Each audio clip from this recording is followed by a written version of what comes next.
Je vais enfoncer le clou. Je vous disais, on a mis en place un régime unique avec deux organismes. Ces deux organismes, ils ont fonctionné, j'allais dire, de manière relativement indépendante pendant 30 ans.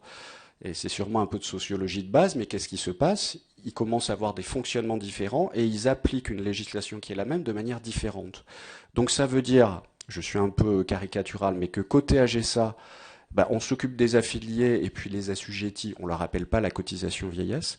Du côté maison des artistes, on appelle la cotisation vieillesse aux assujettis. Alors, je vais enfoncer le clou. Je vous disais, on a mis en place un régime unique avec deux organismes. Ces deux organismes, ils ont fonctionné, j'allais dire, de manière relativement indépendante pendant 30 ans.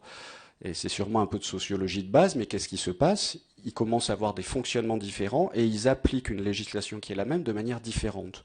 Donc ça veut dire, je suis un peu caricatural, mais que côté AGSA, on s'occupe des affiliés et puis les assujettis, on leur appelle pas la cotisation vieillesse. Du côté maison des artistes, on appelle la cotisation vieillesse aux assujettis. Alors, je vais enfoncer le clou. Je vous disais, on a mis en place un régime unique avec deux organismes. Ces deux organismes, ils ont fonctionné, j'allais dire, de manière relativement indépendante pendant 30 ans. Et c'est sûrement un peu de sociologie de base, mais qu'est-ce qui se passe? Ils commencent à avoir des fonctionnements différents et ils appliquent une législation qui est la même de manière différente. Donc ça veut dire, je suis un peu caricatural, mais que côté AGSA, on s'occupe des affiliés et puis les assujettis, on leur appelle pas la cotisation vieillesse. Du côté maison des artistes, on appelle la cotisation vieillesse aux assujettis. Alors, je vais enfoncer le clou. Je vous disais, on a mis en place un régime unique avec deux organismes. Ces deux organismes, ils ont fonctionné, j'allais dire, de manière relativement indépendante pendant 30 ans.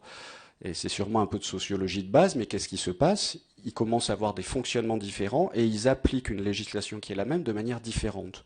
Donc ça veut dire, je suis un peu caricatural, mais que côté AGSA, on s'occupe des affiliés et puis les assujettis, on leur appelle pas la cotisation vieillesse.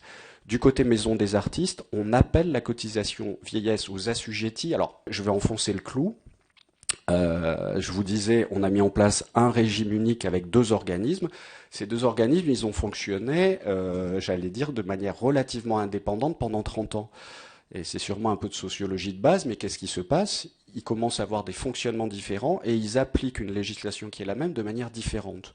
Donc ça veut dire, je suis un peu caricatural, mais que côté AGSA, on s'occupe des affiliés et puis les assujettis, on leur appelle pas la cotisation vieillesse. Du côté maison des artistes, on appelle la cotisation vieillesse aux assujettis. Alors,